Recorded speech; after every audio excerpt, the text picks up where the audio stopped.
All right, there is our view from the airport. We're starting to see a little bit more in the way of some blue sky, but it has been a slow process, especially across central Virginia, but that is happening, and we should all start to see more in the way of clearing skies over the next hour or so before the sun goes down. Let's look off to the west. You see plenty of sunshine there in Waynesboro along I-64, and consequently with the late day rise in the numbers because of the sun or lack thereof, you can see where it's warmer out to the west and still cooler, languishing in the 50s across much of central Virginia. In terms of rain, it varied across the region the last 2 days. Some locations were shy of 1/10 of an inch. Other areas saw over 1/2 an inch. Many of us did not see that amount of rain. So far at the airport, so far for the month of May, just under 1/10 of an inch. Average would be at least over 9/10, a deficit right now, 7 days in of the month of over 8/10. But the calendar year thus far, we've only seen just over 7.5 inches of precipitation. Average would be nearly 13, so a current year-to-date deficit of over 5 1/3. But you combine that with anywhere from a 7 to 9 inch deficit from last year, and you can see the hurt that we are in. Now, all of the Commonwealth is under a drought status. 80% of the Commonwealth is under severe drought status, and we have a growing area of extreme drought status. That includes all of Nelson, portions of Augusta, Albemarle, and much of Buckingham County. It's not good news.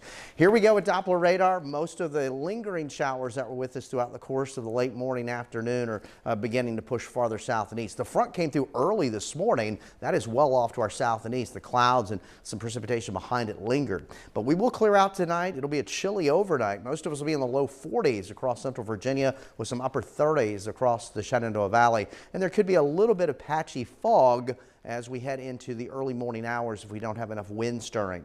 Temperatures tomorrow, upper 60s to lower 70s, more sunshine, a pleasant day, but still below our average daytime high. It'll be a bit breezy. And then as we look at the Mother's Day weekend, don't forget Mom. Saturday, we're in the 70s, a little bit more cloud cover, can't rule out an isolated shower. And then Sunday, we should make a run into the 80 or low 80s across the region. Now, our next storm system will approach more so Sunday evening, Sunday night. So I think that'll be an opportunity the end of the day to maybe see a shower or thunder shower, but most of that will fall on Monday with that next storm system. This is the latest one that is now exiting. This was the same system that brought the severe weather and tornado outbreak across Mississippi last night. A weak area of high pressure is building in from the west, and we're under the influence of a big trough in the atmosphere, so that's keeping things relatively cool for now, but we will start to see those temperatures warm by the weekend. So here we are in the morning, that chilly start, upper 30s to low 40s. Your Friday afternoon, a mix of sun and clouds, upper 60s, lower 70s. Then we'll start Saturday morning with some cloud cover either side of 50.